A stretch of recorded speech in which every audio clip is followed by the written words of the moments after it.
All right, that was three of the busiest days we've enjoyed in Padres land in quite some time. And I shouldn't speak in the past tense because who knows what could come. AJ Preller's never finished this franchise. It always seems like something's coming down the road. But for the time being, a really, really eventful few days that seem to culminate with the news we have been waiting for. AJ Preller contract extension with the Padres that gives some let's see. Assurance to his future, although there was much in the air. Fortunately, all this happened while Derek Togerson was in Peoria, and he joins us live on the road back from Peoria. How you doing after a few very, very eventful days? Man, my head is spinning, but in the best way possible. It's great because actually this works out really well, Darnay, because as you know, when we come out here to spring training, we shoot like a truckloads of content. And then Hmm. like Nick Castellanos happens, so that becomes the news of the day. So I can't use some of that stuff. And then AJ and John Seidler happen. So we use all that. We can't use any other stuff. So we're actually set up for some really fun featurey stuff like the next 2 weeks that we would have only had like a week's worth of stuff had all of this stuff not happened. So yeah, we picked a good time to come out here, and was it interesting and enlightening? Yeah, I would say so. Great work by you out there. And yeah, you figure you're going to get a lot on these trips. I think you got even more than any of us could have necessarily bargained for, which is certainly a good thing because nobody's going to turn down the baseball content here in mid-February. Much to discuss. Let's get to it. First things first, though, appreciate OG as a sponsor of the On Fire podcast. Appreciate all they do for On Fire and the NBC7 Sports Wrap team. If you need a place to catch spring training baseball games begin in 4 days for the Padres.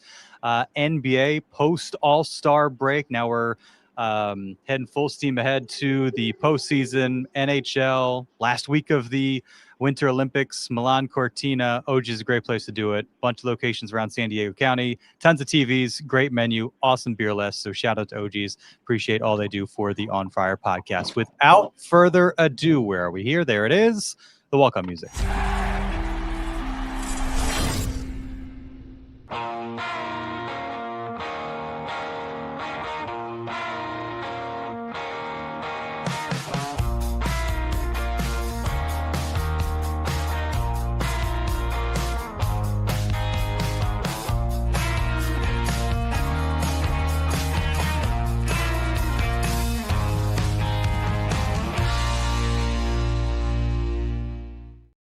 It is the On Fire podcast brought to you by NBC7. He is Derek Togerson on the road back from Peoria. I am Darnay Tripp back home in San Diego, and we have so much to talk about, Derek, after a really busy weekend. There's Castellanos. There's a bunch of new arms thrown into that rotation mix. Ty France. I almost forgot about Ty France.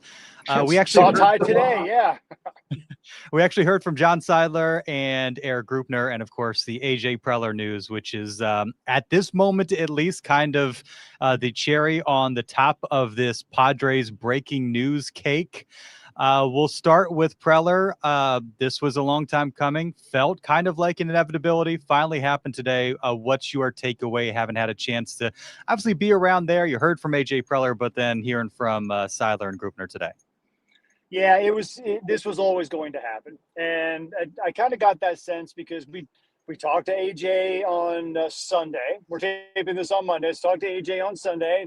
He was talking about Nick Castellanos, and of course, again, the topic of the extension comes up again.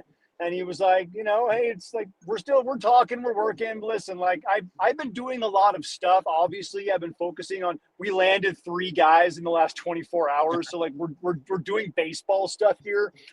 And then very early this morning, as we're walking into the clubhouse, we get word that AJ has gotten his extension multi-year. I'm guessing it's probably around 4 years, probably going in lockstep with Eric Grupner. In fact, when I asked Eric Grupner about the fact they've both been here for a decade and they've been working so closely together, Eric basically said glowing things about AJ, that he's wonderful to work with. They're in constant communication. They have great respect for one another, and they really have a symbiotic relationship between the business and the baseball operations side. So good to keep both of those guys around. Grupner's is, I believe, through like 29 or 30. So I'm guessing AJ's probably right around that length too. And then when I saw AJ just kind of walking around, we were watching Nick Pivetta throw a live batting practice to Manny Machado. I said, you couldn't have told us this yesterday? Like, we were talking to you yesterday. And he said, I probably could have told you 4 months ago. So that told me that he was never going anywhere. He loves it here. The Padres love him here. And when we went in the clubhouse and talked to all the guys about it, it was universal praise for how awesome it is to have that dude here. We can get into the specifics of who said what, but just, I mean, guy after guy after guy just saying, that's my man. That's my homie. That's the guy who started all this. So happy to have him here. And like Manny Machado, we broke the news to him. And he's like, oh, so all I had to do was speak up 3 months ago and this would have happened. Okay, awesome. Because on Sunday, Manny was like, it's weird he doesn't have one. This guy needs to have his extension. What the hell is happening? And then, this morning he gets it. So Manny's like, yeah, I spoke that into existence. I'm going to start doing that with everything now. Yeah, and it's not, Manny, to his credit, has spoken up for his guys before. He happened with Joe Musgrove in 2022, and Joe were trying to figure out if that was going to be his last season, when an extension was going to come, and Manny had the infamous "pay that man" quote, and this felt like another "pay that man" moment for Manny Machado. And so that was cool to see. It was cool to see him like have AJ's back in that manner, and also, maybe interesting that he seemed to like wonder like why is Eric Grupner's, I don't think he said his name, but seemed to indicate like, why is Eric Grupner's future solid when AJ Preller's isn't? He said one gets an extension, the other one doesn't. That was a direct reference to Eric Grupner. Yeah, that was interesting. And Seidler said today, like, he's old fashioned. He likes to do things in person. And, their schedules, based on what he said, didn't quite line up with all their travels. Yesterday was the fourth time they met, and they were able to kind of hammer that out. And so, that makes sense. Was there more to it than that? I don't know. But knowing how AJ travels, I'm sure John Seidler has his hands full as well. They were able to, as AJ says, line up on things yesterday, and now kind of this big question that was hovering around the franchise pretty much the entire offseason is now answered, with the caveat, of course, that the franchise will be sold, and eventually AJ Preller's future will be in the hands of the new owners, but he at least has the future assurance. Is there some clause in the contract? Is there a buyout? Will he be owed money if they decide to cut him loose, a year or two shy of that? I'm sure that was all kind of worked in and discussed, but at least he and everybody else can rest easy that, he will be the GM, president of baseball operations, outside of some major curveball after the sale goes through, for the foreseeable future, as he should be. He's earned that right. Yes, he certainly has. And one of the things that we did ask John Seidler about was, how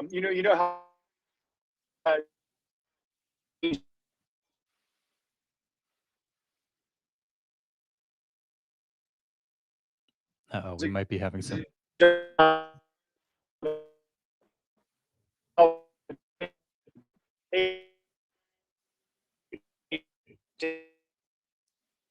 might be having some audio issues here with Derek. He's making his way through the greater Peoria, Phoenix metropolitan area. So we'll see when that clears up, hopefully soon, because obviously Derek's got a lot of valuable perspective, having been boots on the ground the last few days. In the meantime, we've got a bunch of comments, and let's see, from our buddy Chip Rocks.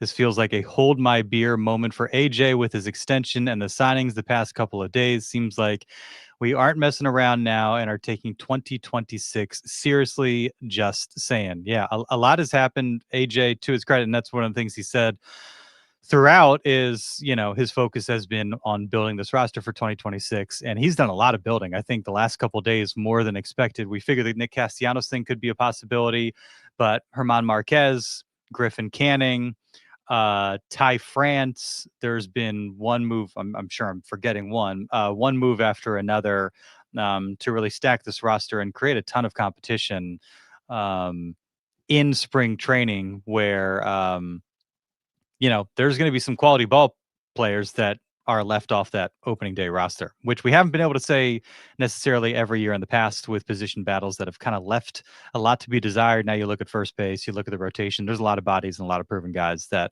are in the mix. And so that will be something to keep an eye on. I was just looking at some comments, Derek. We lost you, but it sounds like you're back. Hey, driving through Phoenix, man. You'd figure in a major metropolitan area like this, like they'd have coverage everywhere, but what do I you would do? think. Yeah. What kind of comments we got? Well, Chip Rocks was just saying, hey, kind of a big day for AJ. Obviously with him getting the extension and the moves of the last few days, which we'll get to. But I wanted to hear what you were saying, just kind of about dovetailing off what I was saying about kind of the Seidler dynamic, ownership, future, and all that with AJ. Yes, John was asked what Peter would think, because you know that Peter and AJ were very, very close. They worked very closely together. And so John smiled and said that Peter would be very happy knowing AJ got the extension because they had such great respect for one another. And they were really trying. AJ talks a lot about Peter and how much he wants to be the guy to help bring that vision and then fulfill that legacy. So it was actually pretty cool to see that, how much respect that John also does have for AJ, given how close he was and how hard he worked for his brothers. That was a nice little touch for it as well.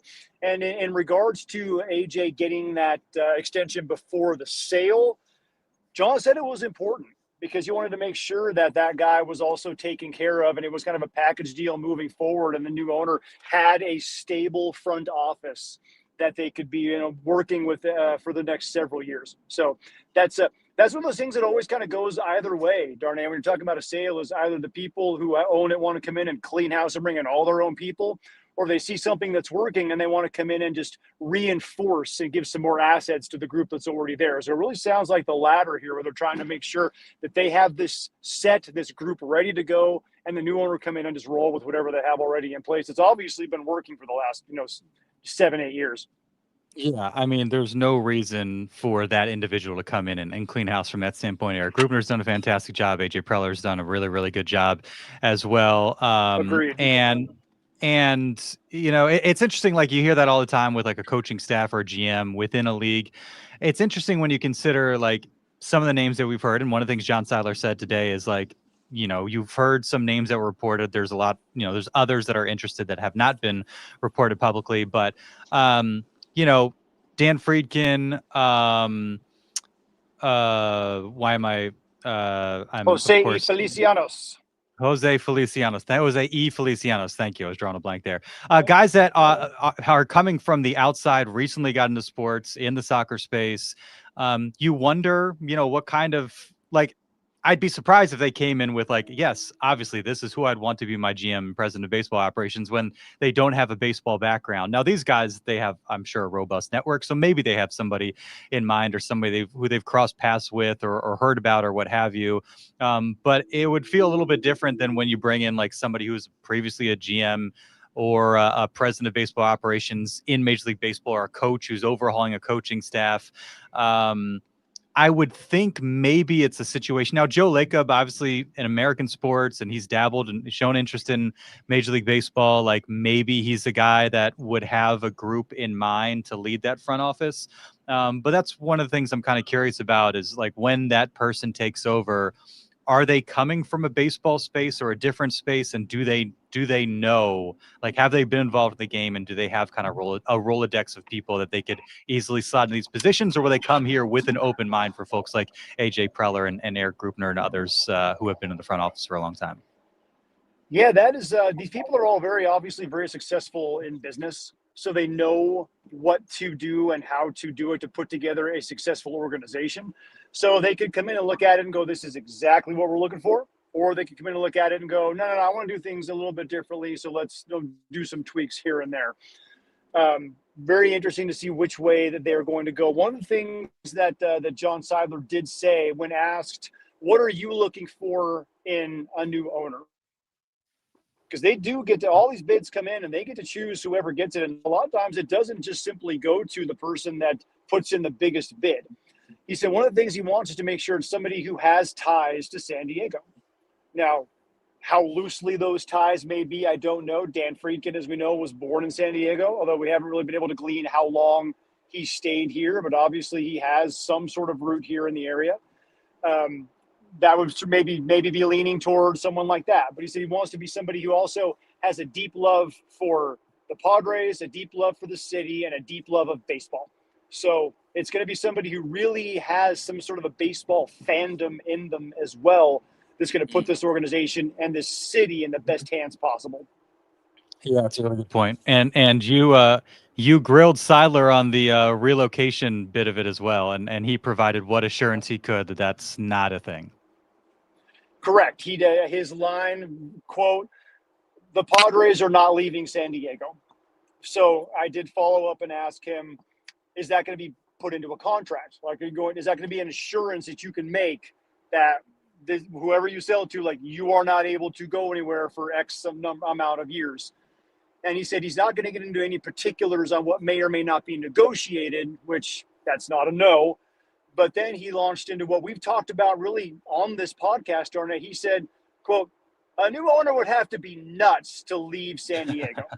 Like, that was his words. And I'm like, he said, listen, you've got number 2 in attendance. You've got a rabid fan base. You've got this ballpark. You got, like, you would have to be off your rocker to take it. And he said, the opportunity is not elsewhere. The opportunity is in San Diego. So that I think was about as close as he could come to saying, yeah, whoever we sell it to, we're going to make sure they're not having designs on taking this team out of town anywhere else. And there is the thought that if they do put in there a clause where you cannot move the team, the sale price goes down a bit, because it takes away some flexibility from any potential owner. And of course, you always have that negotiating tactic, but we can take it elsewhere if you don't give us money for a stadium, whatever it may be. So there might be a hesitance to put that in there because it might add a few $100 million to the sale price. But back to what he said about being completely off your rocker to take the team anywhere else, you'd have to be completely off your rocker to take this team literally anywhere else. I think we all agree, and hopefully that, existential threat we've all been kind of thinking about and wrestling with, even if it seemed like the slightest, most minuscule percentage of possibility, it's nice to not have to worry about that. I guess you're never really out of the weeds, but it's been a thing, and hopefully after this it feels like less of a thing. And of course, whenever the new owner shows up, that question will be asked of them. Their allegiance to the city of San Diego and investment in the city of San Diego will be asked and should be asked, and hopefully a little bit closer to no longer having that on our minds at all.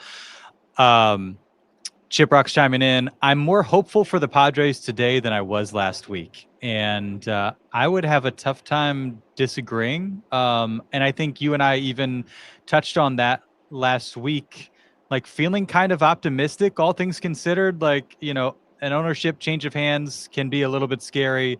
Knowing that AJ Preller is locked in, you add a bunch of players, and we can obviously, unless you have more on AJ Preller, the reaction in the clubhouse, obviously want to talk about some of the additions this weekend. But I think there's reason to feel pretty good about the team and the roster, at least for 2026. Now moving forward, just with the number of bodies that are and proven guys that are in the competition, whether it be in the rotation or first base or elsewhere. Yeah, I think the only other thing I would say about the AJ thing is the story that Jeremiah Estrada told me about how he got to know AJ was priceless. He didn't really know him all that well. And then they were in, he thinks, St. Louis, and Regulate by Warren G was playing over the stadium loudspeaker, and he's sitting there rapping along with it, and he looks up and he sees AJ, and AJ is sitting there rapping along with it. And so he's like, right there, he was like, all right, I'll mess with you, AJ. All right. So he calls him like that guy. And he says, that's the homie. And he's just totally stoked that AJ could be there. But that was kind of when he realized, all right, dude, I can relate to my GM. This is pretty cool. So now, of course, didn't have a chance to ask AJ about his budding rap career, But maybe he can start a stream cloud for himself or something like that. Yeah, I mean, he grew up playing pickup basketball in New York, so that shouldn't be a surprise that he would have that genre on his Spotify playlist. Correct. Mike Chappie asking, is Preller done with moves? Is Preller ever done with moves? No, he isn't. No to both questions. Now I think he's got shooting. He brought Ty France back today. Yeah. Yeah. I think he's got a lot less work to be done, but yeah, he even said yesterday after talking about Herman Marquez and Griffin Canning, he was like, you know what, we probably got a couple more things on, or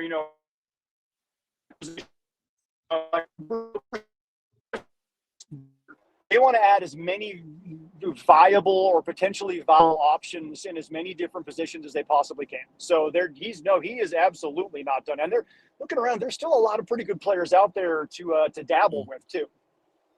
Yeah, that's true. Jason 1904, do we know how many years for AJ? We do not. I would think at minimum through 27 and 28. And you speculated maybe another year gets you through 29. I think he got was it after 2020 he got the extension through 2026, and that was a much longer extension than someone in AJ Preller's position typically gets after getting back in the playoffs like they did. Obviously his relationship with Peter Seidler had something to do with that. I would guess not a 6-year extension, but split the difference, get you through 28, 29. But again, a lot of this is who is the owner and how much do they like AJ Preller? Yeah, exactly. And Eric Grubner actually talked today too, and he said, AJ's a pretty private guy. Like I went through this too. Like you have your contract kind of debated and talked about in the public eye. Like it's a little bit weird, so we're not going to be giving away the particulars of how long this one is going to be right now. Yeah. Davey Sports, our buddy, what's good, fellas? From Nick, can we all be like Tatis and start calling Preller daddy? I know you guys talked to Tatis about Preller today too. It's actually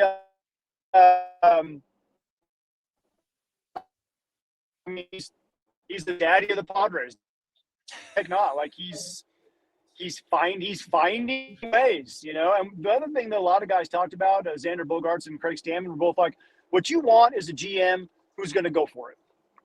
Trade deadline, you need pieces, he's going to go for it. And much more often than not, AJ has shown that, yeah, he's going to go for it. And how much respect he has earned from the guys in that big league clubhouse for doing that really cannot be overstated.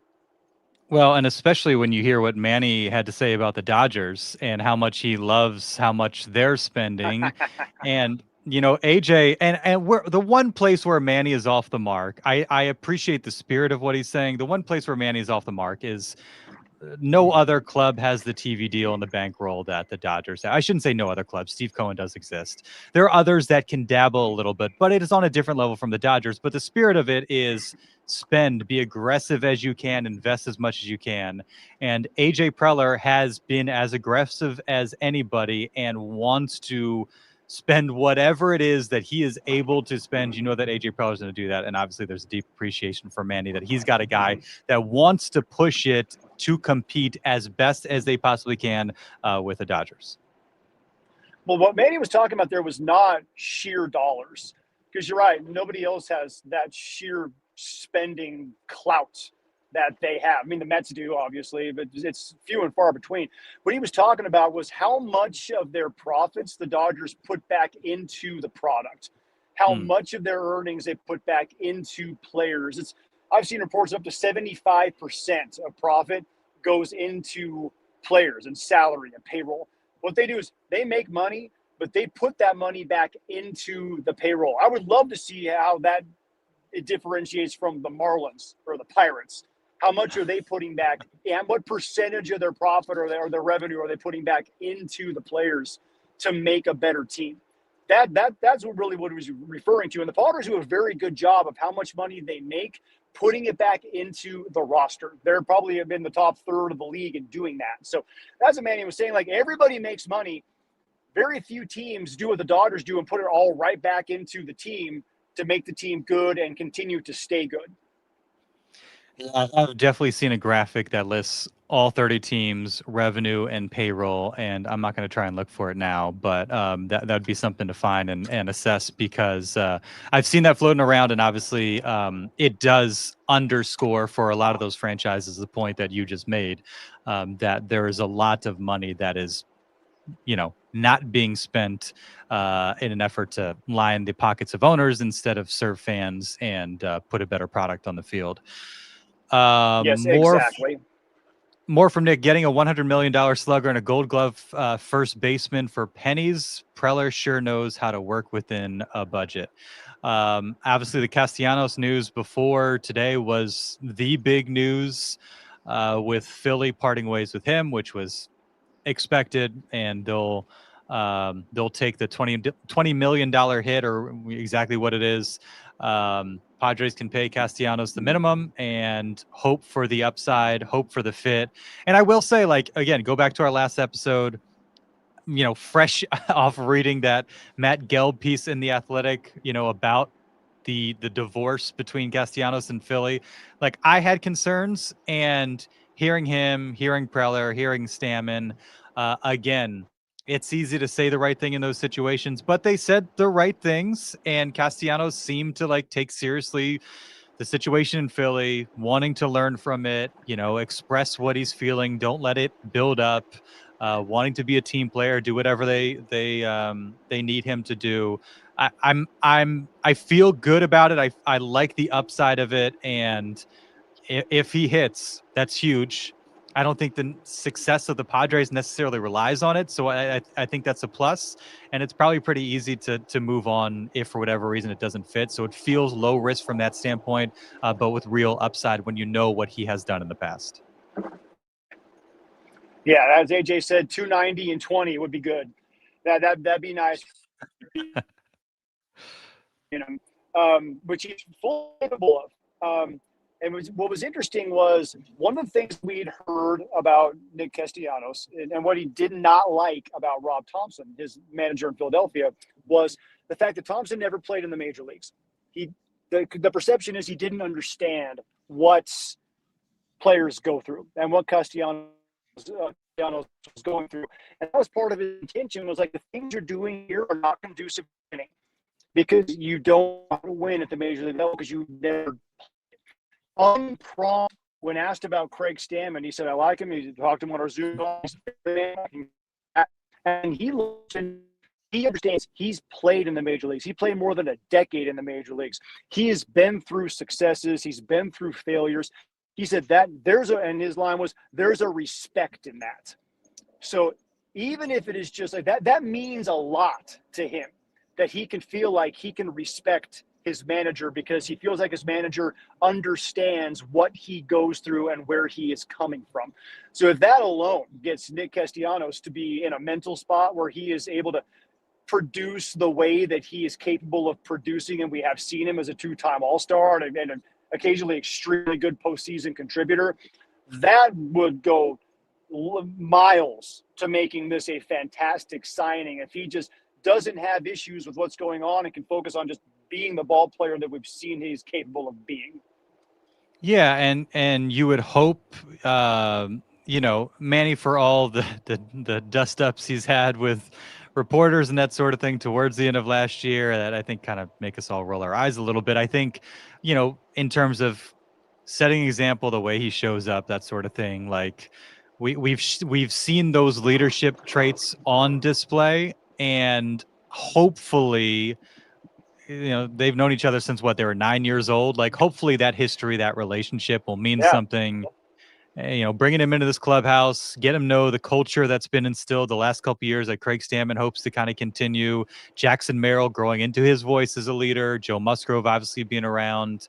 Tatis kind of as the emotional leader of the club. Like, hopefully all those elements and respect he has for those guys will make it easy for him to kind of assimilate, get comfortable here, and deal with the highs and lows. And also if something is frustrating him or something not sitting well, like, he'll have the ability to express that and work through that in a more healthy manner than obviously what seemed to happen in Philly. And that was the one thing that Joe Musgrove told me was, somebody, gets emotional in the heat of the moment, I'm never going to hold that against them. Yeah. And that's really what the Padres see that as, is whatever happened in Philadelphia it was a heat of the moment thing, and he was frustrated. And that's something that, as you said correctly, what he learned from that situation. Speak up when he sees something that he does, instead of letting it stir and grow and pile on and pile on and pile on, and the dam just bursts. Yeah. And the dam burst. More from Shiprocks in terms of spending. Got to save what money we have left in our budget for the trade deadline to get that player that locks down the postseason run. Perhaps. Jason 1904. Why did Ty France sign for a minor league deal? I'm sure he has way better offers in Major League Baseball. It's a good question. Don't know. It's not even like.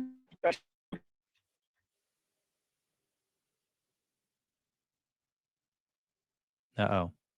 Are we losing Derek again? Apologies for some of the technical issues. Again, I did not expect cell service in the greater Phoenix metropolitan area. As he was drafted by the Padres. He's an Aztec.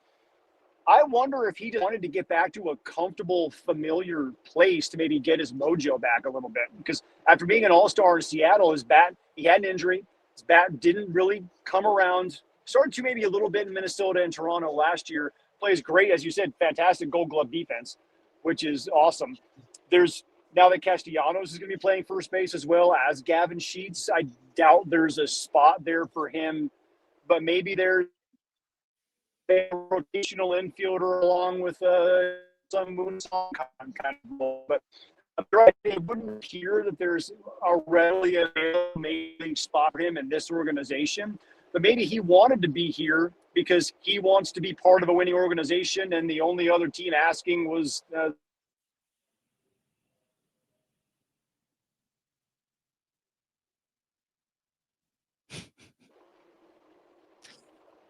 Sorry, dropped out there towards the end.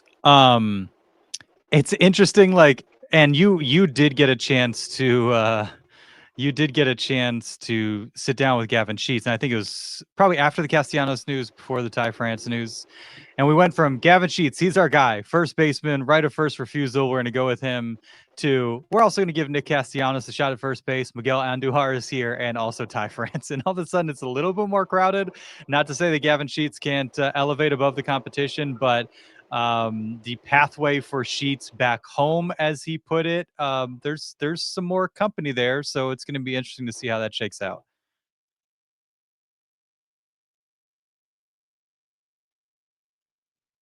Uh-oh.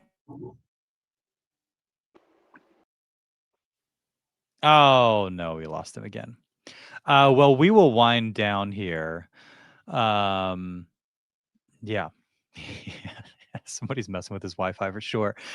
We will wind down. We'll give Derek a chance to hop back on and comment on that. Again, apologies for the technical issues. Wanted to do a bonus pod today, but the cell signal gods not doing us any favors there. But here is, see if Derek will connect. Want to give Derek a chance to... is he there? Can we hear him? I don't hear him yet. Hopefully you'll be able to glean something from this conversation. Oh, I hear the road again now. You there, Derek? Maybe. Maybe you got me again? Oh, yeah. Oh, yeah, I got you. I got you. Hey, good gracious. Sorry, everybody. This is AT&T. What do you do, right? Man. By the way, Greg Stammen said Gavin Sheets is the only natural first baseman of the group, and that is accurate. Everyone else, like Nick Castellanos, has never played a major league game at first base. Ty France has moved over there and been successful, but he came up as a third baseman, second baseman. Miguel Andujar is, the outfield third baseman kind of guy. So Gavin Sheets is the only guy who spent substantial time as a first baseman. And by the way, watching him move around the diamond over there, you can tell he's been there. He's very comfortable there. Footwork looks good. And everybody talked about what a big target he is. We're having Jake Cronenworth, not the biggest guy. Luis Ariz, even Luis smaller Ariz. guy. Yeah, having those guys over there, like, it's not exactly the kind of target you're looking for. So Gavin Sheets he's a big dude. You know, he's a tall drink of water. So having that guy over there, actually, even Xander Bogaerts even said, like, yeah, I like having that big target over there. That was nice. Yeah, for sure. All right, let's not tempt fate any more than we already have, and we got to make sure you get home safe. Any final thoughts while you seem to have a clean signal before we bid farewell and let you focus on the trip back? Yeah, I think one thing I'll say is stick it on Xander Bogaerts. He really stuck out to me because he looks like he's in phenomenal shape, which he always did, but he looked like he was even running. He even said like he has abs now. And the ball was jumping off of his bat. So I got an inkling that Xander Bogaerts can be in for a big year. I love that. I'm a big fan of that inkling, Derek. Big fan of that inkling. Yes, because even looking at like in spring training the last couple of years, I was like, all right, something's a little off. Doesn't look quite right. He looks quite right at the moment. That's good. That's good. Padres need him to be quite right. Great work out in Peoria. Busy few days. Glad you're there to have that all covered and covered well. We'll let you get to the trip. Safe travels. Look forward to hopefully seeing you on Thursday. Great work out there. Glad we were able to make this happen. And have a safe trip back. Hey, thanks, everybody. Thanks for hanging with us on this. And hey, I'll end it with this. Go Padres. Go Padres. That's right. Thanks, everybody. We'll catch you next time.